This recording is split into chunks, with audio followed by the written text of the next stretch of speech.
Hi friends, welcome back to tips in Kannada YouTube channel. ಬಹುತೇಕರು ಚಹಾ ಪ್ರಿಯರು ಆಗಿರುತ್ತಾರೆ. ಕೆಲವರಿಗೆ ಚಹಾ ಇಲ್ಲದೆ ಬೆಳಗ್ಗಿನ ದಿನಚರಿ ಆರಂಭವಾಗುವುದಿಲ್ಲ. ಅಷ್ಟರ ಮಟ್ಟಿಗೆ ಕೆಲವರು ಚಹಾ ಕುಡಿಯುವುದಕ್ಕೆ ಹೊಂದಿಕೊಂಡಿರುತ್ತಾರೆ. ಏಕೆಂದರೆ ಇದು ದೇಹಕ್ಕೆ ಶಕ್ತಿಯನ್ನು ತುಂಬುತ್ತದೆ, ಜೊತೆಗೆ ದಿನವಿಡೀ ಚಟುವಟಿಕೆಯಿಂದ ಕೂಡಿರಲು ಸಹಾಯ ಮಾಡುತ್ತದೆ. ಆದರೆ ನೀವು ಚಹಾ ತಯಾರಿಸಿದ ಬಳಿಕ ಅದನ್ನು ಸೋಸಿ ಚಹಾ ಎಲೆಗಳನ್ನು ಕಸದ ಬುಟ್ಟಿಗೆ ಎಸೆಯುತ್ತೀರಿ. ಅಂಥವರಲ್ಲಿ ನೀವು ಒಬ್ಬರಾಗಿದ್ದರೆ ಇನ್ನು ಮುಂದೆ ಈ ತಪ್ಪನ್ನು ಖಂಡಿತ ಮಾಡಬೇಡಿ. ಟೀ ಸೊಪ್ಪಿನ ಮರುಬಳಕೆ ಹಾಗೂ ಅದರ ಉಪಯೋಗಗಳ ಬಗ್ಗೆ ತಿಳಿದರೆ ನೀವು ಯಾವುದೇ ಕಾರಣಕ್ಕೂ ಅದನ್ನು ಬಿಸಾಡುವುದಿಲ್ಲ. ಹೌದು, ನಾವು ಕಸ ಎಂದು ಎಸೆಯುವ ಬಳಕೆಯಾದ ಟೀ ಸೊಪ್ಪು ಉತ್ತಮ ಆರೋಗ್ಯವರ್ಧಕ. ಅಷ್ಟೇ ಅಲ್ಲ, ಇದು ನಿಮ್ಮ ಮನೆ ಕೆಲಸಕ್ಕೂ ಪ್ರಯೋಜನಕಾರಿ ಎಂದು ಸಾಬೀತುಪಡಿಸಲಿದೆ. ನೀವು ಮನೆಯಲ್ಲಿ ಕೆಲವೊಮ್ಮೆ ನೊಣ, ಸೊಳ್ಳೆ, ಇರುವೆಯಂತಹ ಕೀಟಗಳ ಸಮಸ್ಯೆ ಹೆಚ್ಚಾಗಿರುತ್ತದೆ.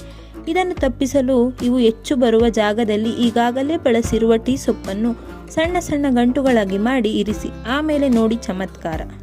ನೀವು ಮರದ ವಸ್ತುಗಳನ್ನು ಸ್ವಚ್ಛಗೊಳಿಸಲು ಹಾಗೂ ಅದರ ಬಣ್ಣವನ್ನು ಮಾಸದಂತೆ ನೋಡಿಕೊಳ್ಳಲು ಬಯಸಿದರೆ ಚಹಾದ ನೀರಿನಿಂದ ಅವುಗಳನ್ನು ಸ್ವಚ್ಛಗೊಳಿಸಬಹುದು.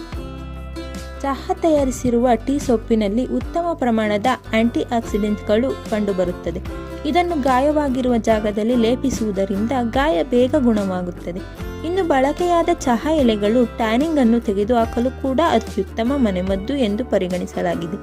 ಪಾತ್ರೆಗಳನ್ನು ಶುಚಿಗೊಳಿಸಲು ಚಹಾ ಎಲೆಯ ನೀರು ತುಂಬಾ ಪ್ರಯೋಜನಕಾರಿಯಾಗಿದೆ. ನೀವು ಮನೆಯಲ್ಲಿ ಬಳಸಿರುವ ಡಿಶ್ ವಾಶ್ ಜೊತೆಗೆ ಈ ಟೀ ಸೊಪ್ಪಿನ ನೀರನ್ನು ಮಿಕ್ಸ್ ಮಾಡಿ ಬಳಸುವುದರಿಂದ ಪಾತ್ರೆಗಳು ಸ್ವಚ್ಛವಾಗುತ್ತವೆ.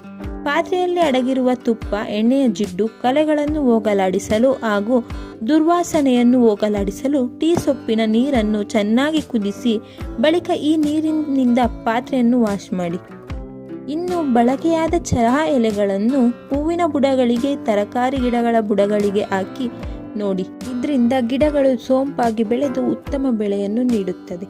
ಈ ಇನ್ಫಾರ್ಮೇಷನ್ ನಿಮಗೆ ಇಷ್ಟ ಆಗಿದರೆ ದಯವಿಟ್ಟು ಲೈಕ್ ಮಾಡಿ, ನಮ್ಮ ಚಾನಲ್ನ ಸಬ್ಸ್ಕ್ರೈಬ್ ಆಗಿ. Thank you for watching friends.